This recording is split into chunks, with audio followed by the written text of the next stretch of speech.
सुप्रभात बच्चों। आज हम पढ़ेंगे कक्षा 3 हिंदी की रिमझिम पुस्तक का पाठ 3 जिसका नाम है चांद वाली अम्मा। बच्चों ये बताइए कि चांद किस किस बच्चे ने देखा है।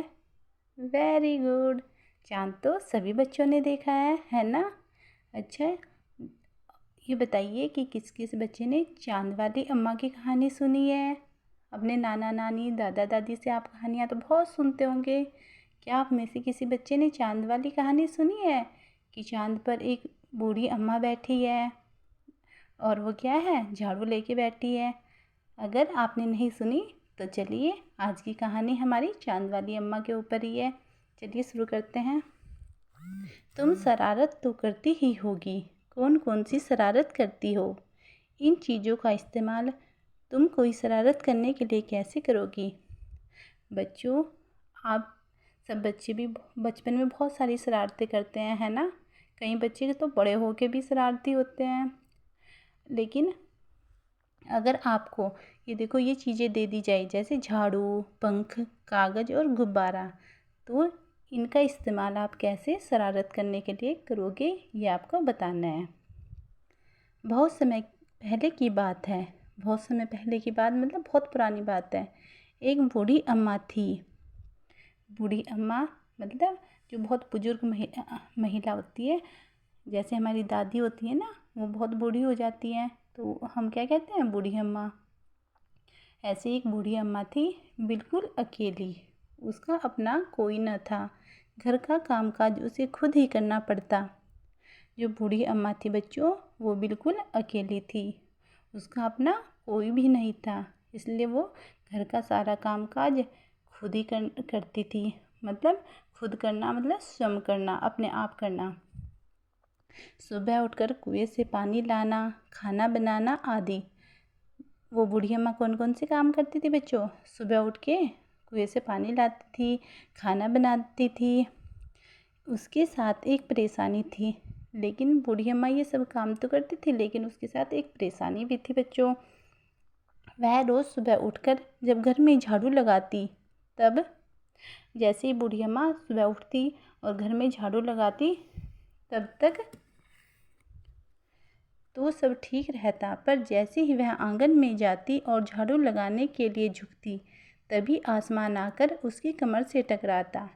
बच्चों, जब बूढ़ी अम्मा सुबह उठकर झाड़ू लगाती तब तक तो सब ठीक रहता है, लेकिन जैसे ही वह आंगन में आती है और झाड़ू लगाने के लिए झुकती है, तभी आसमान आता है और उसकी कमर से टकराता है। ये देखिए, ये बूढ़ी अम्मा आंगन में आई है और ये झाड़ू लगा रही है झुक के, और आसमान आया और इसकी कमर से टकराता है। ठीक है बच्चों। अम्मा उसे घूर कर देखती तो वह थोड़ा हट जाता, और जब आसमान अम्मा की कमर से टकराता है तो अम्मा गुस्से में उसे घूर कर देखती है, तो वह क्या होता है, थोड़ा हट जाता है।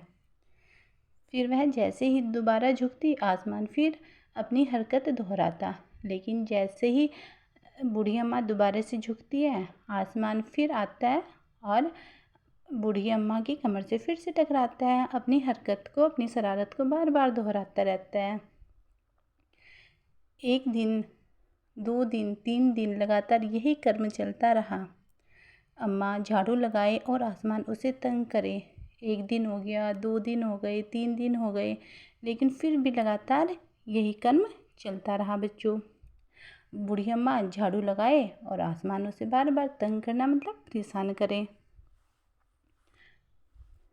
एक दिन कुएं पर पानी भरने को लेकर अम्मा का किसी और से झगड़ा हो गया।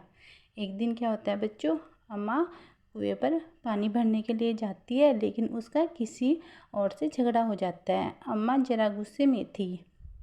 अम्मा को क्या था, गुस्सा था, क्योंकि उसका झगड़ा हो गया था।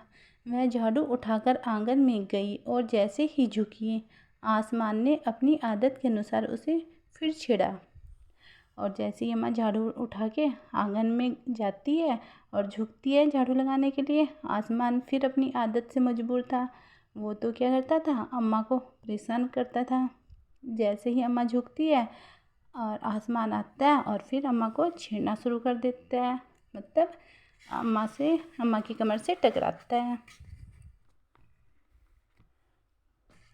अम्मा ने आव देखा न ताव और कसकर एक झाड़ू आसमान को दे मारी। अम्मा तो गुस्से में थी बच्चों। तो अम्मा ना आव देखती है ना ताव, ना इधर देखती है ना उधर देखती है। ठीक है बच्चों। और गुस्से में झाड़ू अपनी आसमान को दे के मार देती है। आसमान झट हट गया। जैसे ही अम्मा झाड़ू मारती है आसमान को तो आसमान एकदम हट जाता है, पर वह भी अपनी आदत से मजबूर था। दूसरी बार फिर अम्मा के झुकते ही टक्कर मारने लगा, लेकिन क्या था, जो आसमान था वो तो अपनी आदत से मजबूर हो गया था। उसे बार बार अम्मा की कमर से टकराने की आदत पड़ गई थी। दूसरी बार फिर अम्मा के झुकते ही टक्कर मारने लगा। फिर जैसे ही अम्मा झुकती है आसमान फिर टक्कर मारने लगता है। अम्मा ने फिर पूरी ताकत से उस पर वार किया।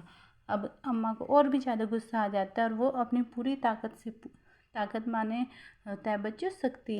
अम्मा पूरी शक्ति से उस पर वार करती है, मतलब हमला करती है। ये देखिए, ये आसमान आ रहा है और अम्मा गुस्से में इसे पर पूरी ताकत लगा के वार कर रही है, मतलब हमला कर रही है। आसमान को शरारत सूझी। इस बार उसने झाड़ू पकड़ ली, लेकिन जो आसमान था उसे शरारत सूझती है, मतलब शैतानी करता है वो। और क्या करता है, अम्मा की जो ये झाड़ू होती है इसे पकड़ लेता है अपने हाथों से। उधर अम्मा भी झाड़ू पकड़ी थी और इधर अम्मा ने तो झाड़ू पकड़ ही रखी थी बच्चों। रस्साकसी शुरू हो गई, मतलब रस्साकसी मतलब खींचातानी। झाड़ू का ऊपर वाला हिस्सा आसमान पकड़े हुए था तो नीचे वाला अम्मा। अब ये देखिए, जो ये झाड़ू है इसका नीचे वाला हिस्सा तो अम्मा ने पकड़ा हुआ है और ऊपर वाला हिस्सा आसमान ने पकड़ लिया। दोनों छोड़ने को तैयार नहीं थे। अम्मा चिल्लाई, छोड़ मेरा झाड़ू। और दोनों ही छोड़ने के लिए तैयार ही नहीं थे। ना तो आसमान तैयार था और ना बूढ़ी अम्मा तैयार थी। अम्मा आसमान से कहती है कि छोड़ मेरा झाड़ू, मेरे पास एक यही झाड़ू है, क्योंकि अम्मा के पास एक ही झाड़ू था बच्चों। तब भी आसमान ने नहीं छोड़ा। बूढ़ी अम्मा कब तक रस्साकसी करती, थक गई और आसमान ने बूढ़ी माता के कहने के बावजूद भी झाड़ू नहीं छोड़ा। लेकिन क्या था, बूढ़ी अम्मा थक गई, क्योंकि कब तक वो रस्साकसी करती रहती, वो तो बूढ़ी थी तो वो थक गई है। आसमान ने झाड़ू खींचना नहीं छोड़ा। अब वह झाड़ू के साथ ऊपर उठने लगा। उसके साथ साथ झाड़ू पकड़े हुए अम्मा भी ऊपर जाने लगी।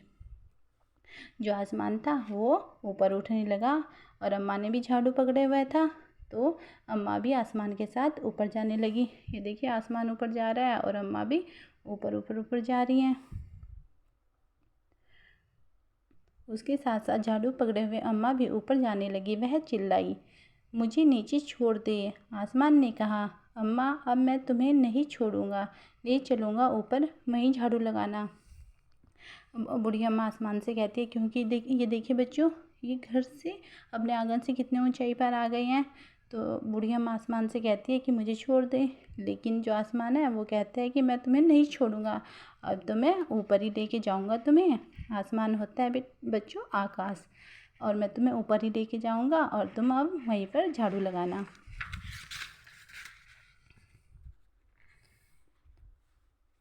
अम्मा अब झाड़ू नहीं छोड़ सकती थी, क्योंकि वह बहुत ऊपर पहुंच चुकी थी। जो अम्मा थी बच्चों वो भी झाड़ू नहीं छोड़ सकती थी, क्योंकि वो भी बहुत ऊपर आ गई थी। तभी उसे चाँद दिख गया।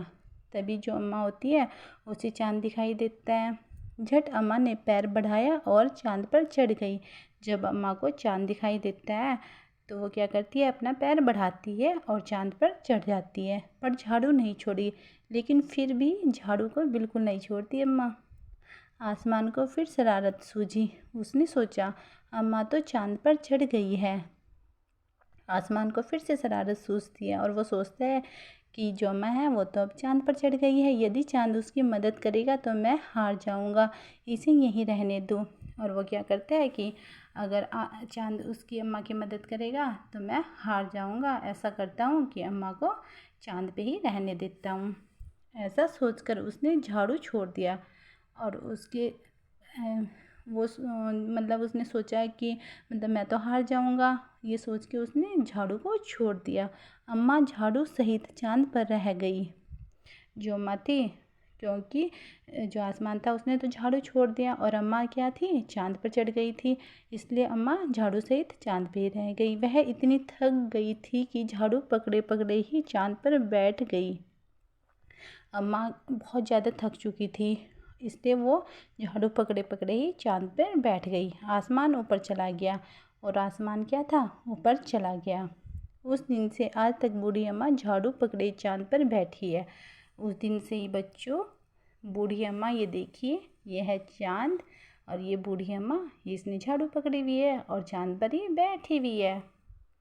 तो कैसी लगी बच्चों आपको चाँद वाली अम्मा की स्टोरी? बहुत बढ़िया, बहुत मज़ा आया ना। चाँद वाली अम्मा के जो लेखक है वो है तारा निगम जी। धन्यवाद बच्चों।